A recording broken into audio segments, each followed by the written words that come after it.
Welcome to this introduction for the BR Class 484 Electric Multiple Unit. During this introduction, we will go through the following procedures: starting and stopping the train, loading and unloading. Climb aboard to get started. So as mentioned, we're on the Island Line route today on the Class 484, the new upload and release from Train Sim World 2. So if you're familiar with this on Xbox S, which is what I'm playing this on, hope you enjoyed this upload video and the basics of the intro of Train does what it looks like. So as you can see quickly, the graphics so far are very impressive, and this is the 484 X-District Line D-Stock train on the Isle of Wight. These take a little bit of getting used to. If you listen to the instructions and follow the prompts, you will get around it. The cab door button needs to be held for a couple of seconds before the cab door will open.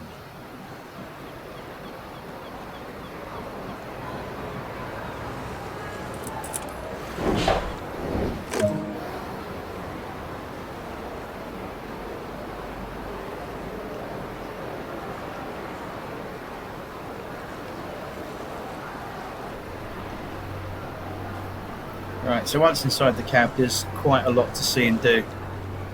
Lots of buttons that will definitely throw you off first time. It's more like an airline pilot's cabin than it is a train, I think. All these buttons and gadgets and controls and stuff. Again, it's different to the Class 483 X1938 stock 38s and 72s in the Bakerloo. A lot of difference. To me, these are soulless trains. They have no character, and they're just modern technology that you get on the railway now. And this is the XD stock, as you can see, with all the different buttons now added in the cab. A lot different to the original D stock cab interiors. A lot of your time will be spent in the driver's seat.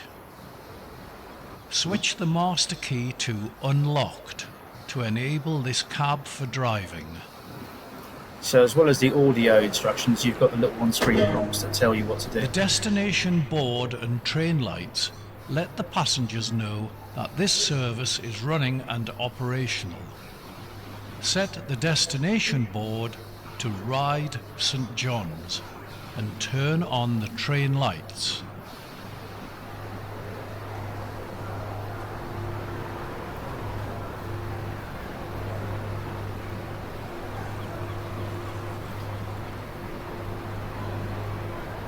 So bear in mind that I uploaded this video 24 hours later, and I was up till quite late last night playing this and exploring things. So the good thing about it is, with the introduction scenario, the short little run to Ride St John's, there's no time constraint. You don't have to follow a timetable strictly, unlike most of the gameplay in this particular game.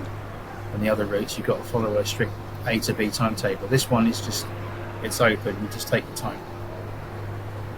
But obviously we want the train moving before sundown. So just follow the little on-screen arrows and prompts and you'll get there.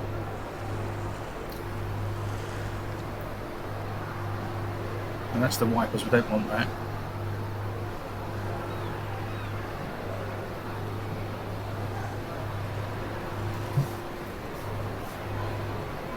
This is the offside guards control, so at the rear of the, if this train was working the other direction, you'd have a guard. It was a two-man person job. Guard would be in the back cabin. But these are OPO, one-person operation.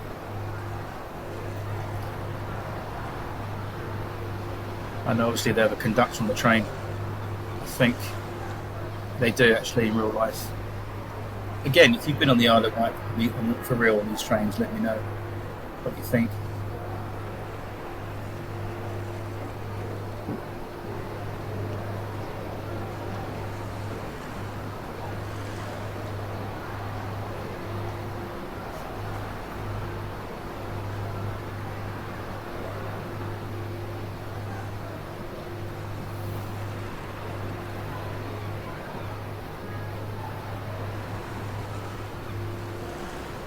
Oh, this looks promising.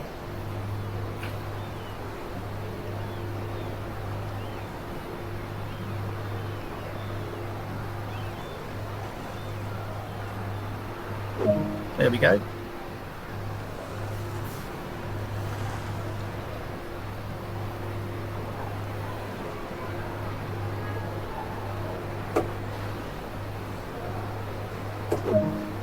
Good work. Now set the reverser to forward.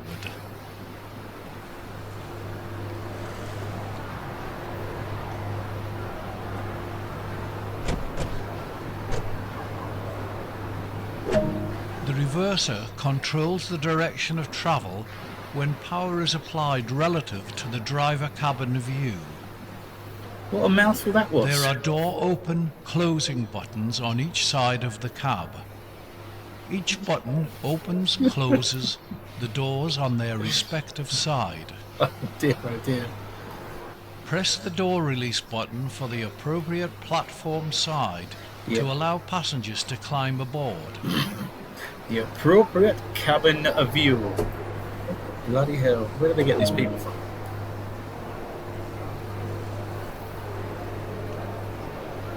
Look, just press that button there, button. Open the doors. The throttle lever is split into two zones, Throttle in a minute. throttle and braking. With a hidden additional The braking third zone, warp controls speed. the multiple units' dynamic brakes. The throttle zone controls the power supplied to the traction motors. Oh, I did wonder what that did. Drive to the next station using the throttle. Drive to the next station using warp speed.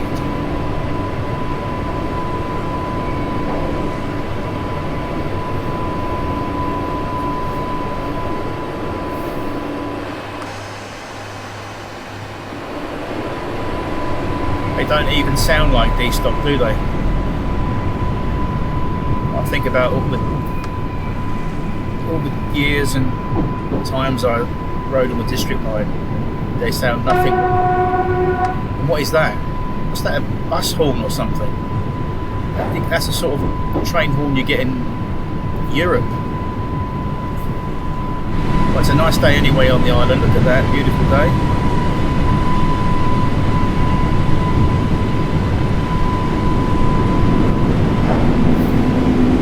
I think what they should do is have a connection spur that goes off the pier directly into the sea, so you can actually reroute one of these 484s into the sea directly.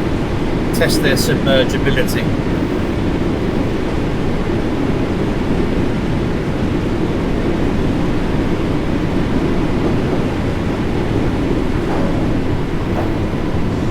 I mean, seriously, who's going to go to the Island Line now?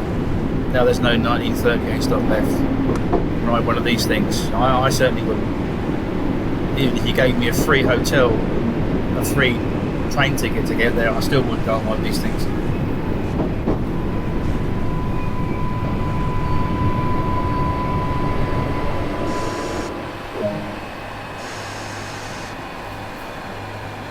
I'd say to the younger people watching this video and to the millennial, unquote, millennial generation, some of you might like these trains, you might like all the new stuff, but I'm pretty old school. I grew up with trains in the 70s. This is definitely not the D-stop that I remember, but you know, it is what it is. But I'd much prefer the 1938 stop over one of these any day of the week.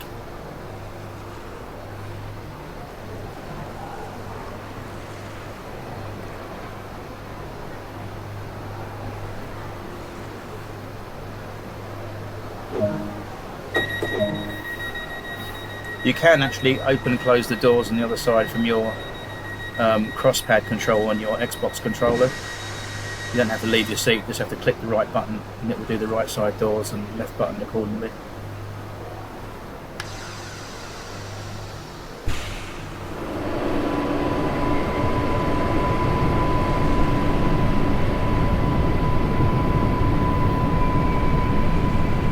So, interestingly, there's a couple of things I've noticed with this route as you get the new upgraded route version with the 484 download. So when you go to purchase the 484 download for Train Sim World 2, you don't have to have the Island Line route because it comes with the additional upgraded route.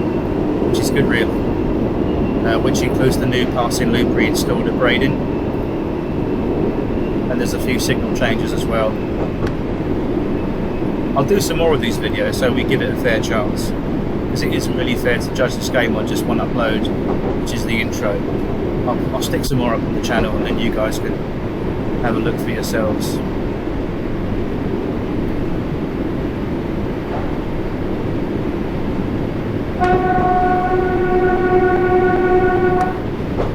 That really reminds me of the Paris Metro.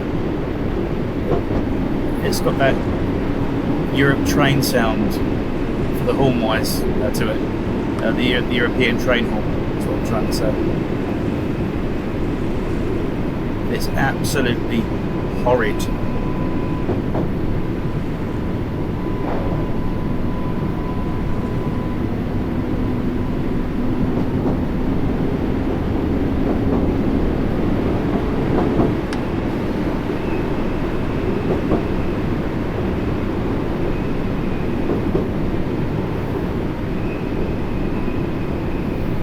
It's really weird to think that these 484s, when they first were experimenting with them, they were going to have them on complete battery power,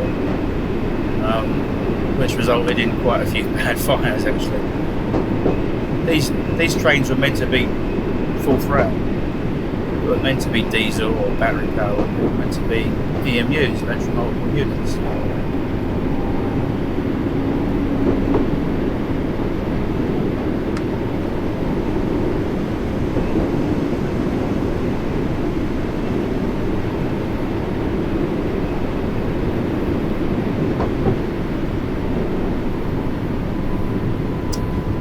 Here we are at Wight St John's.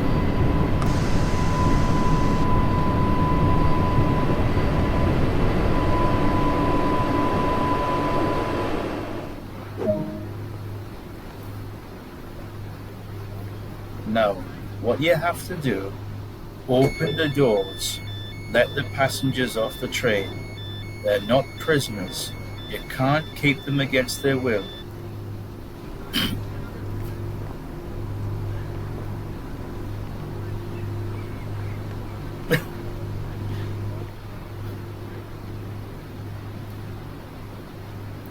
Now, shut the doors and make sure they get their luggage trapped in the gangways.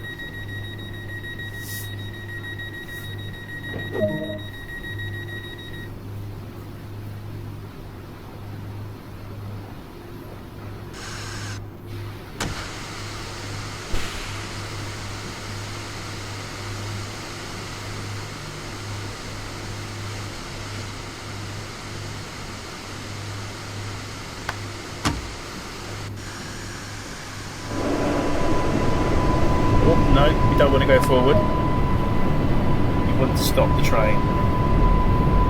Partner! Oh my god. You nearly went past the signal, partner. You know I get the sack for that, don't you? You don't get the sack for that, boy.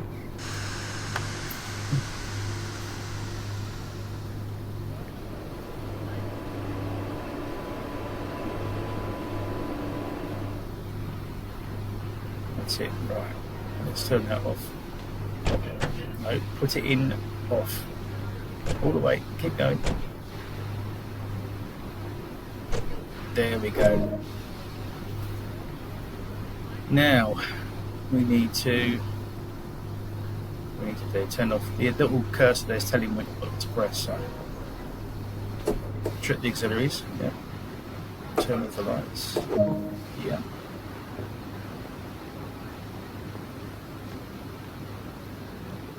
Turn the lights off completely.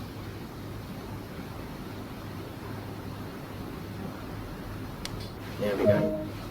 Good work. That is the basics covered. A manual can also be obtained that explains the full functionality and Who's a features of manual? this multiple unit. Who's this Emmanuel The fellow? Isle of Wight route is fitted with TPWS beacons along the route. More information about TPWS can be found in the manual. Right, guys, thank you very much for joining me today. Hope you enjoyed the video, and I'll see you soon for another one. Thank you for your time today. God bless and stay safe.